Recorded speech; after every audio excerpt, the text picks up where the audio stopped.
Bienvenue dans l'émission Saveurs divines. Cette bonne nouvelle du royaume sera prêchée dans le monde entier pour servir de témoignage à toutes les nations. Alors viendra la fin.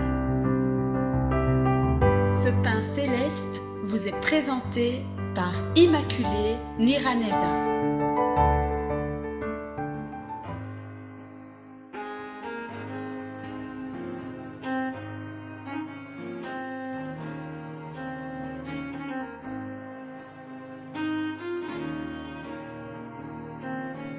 Quand l'Esprit de Dieu habite en moi, je chante comme David. Quand l'Esprit de Dieu habite en moi, je chante comme David.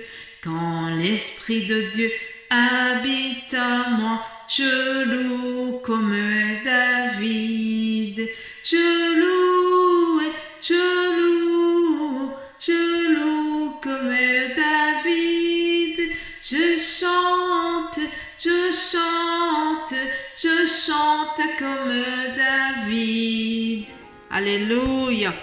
Quand l'Esprit de Dieu habite en moi, j'agis comme David. Je vais vous lire juste un verset du psaume 122. C'est un cantique des degrés de David. Lisons le psaume 122, premier verset. Il est écrit ceci. Cantique des degrés de David. Je suis dans la joie quand on me dit « Allons à la maison de l'Éternel ». Alléluia. Moi aussi, je suis dans la joie chaque fois que c'est le moment de venir vous partager cette parole de Dieu au travers l'émission Saveurs divines. C'est le Saint-Esprit qui donne la joie, mes amis.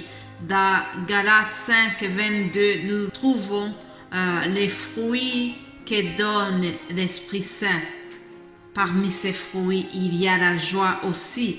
Alors, je prie que vous ayez la même joie en écoutant ce message. J'ai la joie de pouvoir vous le partager. Alors, je supplie le Saint-Esprit de vous donner aussi cette joie d'écouter le message que Dieu nous a préparé aujourd'hui. Alléluia.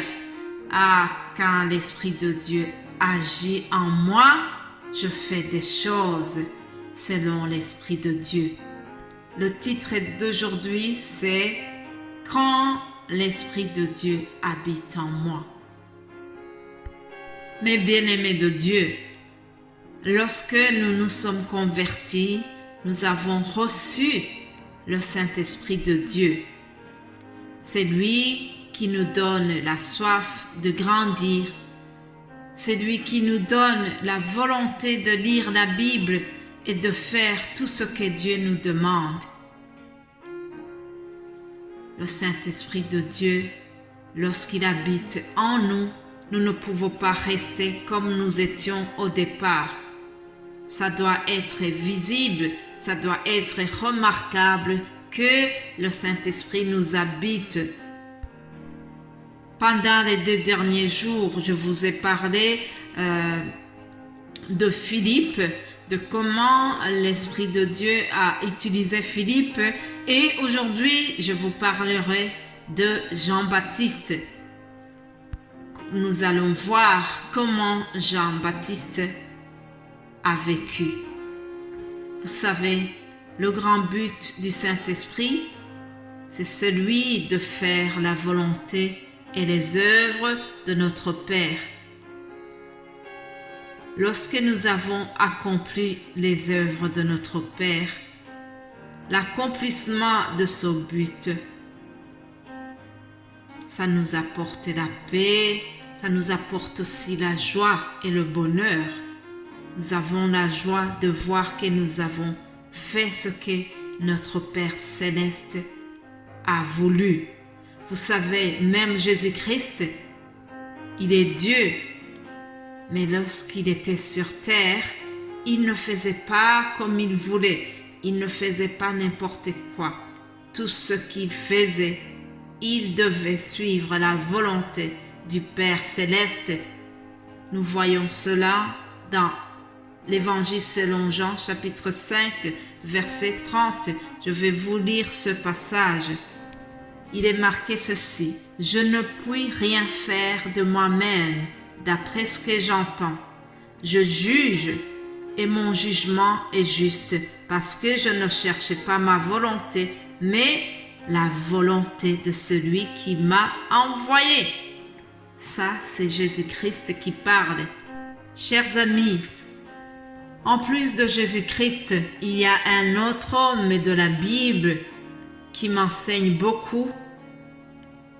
Cet homme m'a beaucoup inspiré sur l'humilité. Jésus-Christ a beaucoup estimé Jean-Baptiste et il a dit que de toutes les personnes qui sont nées d'une femme, personne n'est comme lui. Jean-Baptiste pouvait être fier et dire « Waouh, même le Seigneur me respecte beaucoup. » Cependant, Jean-Baptiste n'a pas réagi comme ça. Vous savez, si je vous donne un peu le profil de Jean-Baptiste, c'est un fils de Lévite. Il est descendant direct de la lignée d'Aaron. Sa naissance est miraculeuse. Malgré tout ce qui entoure sa vie, Jean-Baptiste n'a pas vécu des honneurs et la gloire. Non, il a été humble. Il cherchait toujours l'humilité dans tout ce qu'il faisait. Jean-Baptiste ne cherchait pas à plaire ni à attirer les regards sur lui. Mais dans tout ce qu'il faisait, il rappelait toujours qu'il précède le Seigneur et qu'il doit chercher d'abord la gloire de Dieu avant tout. Quand l'Esprit de Dieu habite en moi, je ne cherche pas ma gloire, mais je cherche la gloire de Dieu dans tout ce que je dis, dans tout ce que j'enseigne. Je cherche la gloire de Dieu. Quand l'Esprit de Dieu habite en moi, il me rend humble comme Jean-Baptiste. Un jour, il a déclaré ceci: qu'il croisse et que moi je diminue. Qu'il croisse et que je diminue. C'est la déclaration de Jean-Baptiste que nous trouvons dans l'Évangile selon Jean, chapitre 3, au verset 30. Bien-aimés de Dieu, quelle que soit notre mission pour Dieu, nous ne devons pas nous attacher à la gloire, à la renommée et aux privilèges qui sont liés à la mission que Dieu nous a donnée. Au travers cette mission s'avère divine, je ne cherche pas que Madame Niraneza soit connue. Non, ce n'est pas du tout ma renommée que je cherche. Mais je cherche que Jésus soit élevé. Bien-aimé de Christ, il y a une chose dont je suis très sûre à 100%.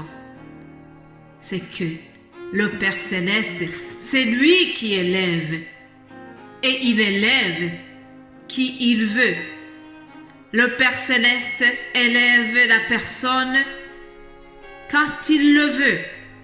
Le Père Céleste, c'est lui qui connaît la manière dont il va t'élever. Alors, dans tout ce que nous faisons, au travers nos enseignements, au travers tout ce que nous disons, sachons que nous devons rester humbles. Lorsque l'Esprit de Dieu habite en nous, il étouffe tout ce qui vient pour voler la gloire de Christ. Lorsque l'Esprit de Dieu agit en moi, il me donne cette déclaration de Jean-Baptiste: qu'il croisse et que moi je diminue. Voilà, chers amis, je prie que le Saint-Esprit de Dieu agit en nous, qu'il nous donne l'humilité, qu'il nous donne de chercher la gloire de Dieu avant toute autre chose. Voilà ma prière pour vous et ma prière pour moi-même.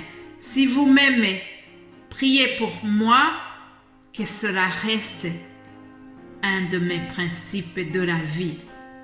Que ce principe d'humilité dirige tout ce que je fais au travers la saveur divine. Soyez bénis. Nous allons continuer demain par la grâce de Dieu. Amen.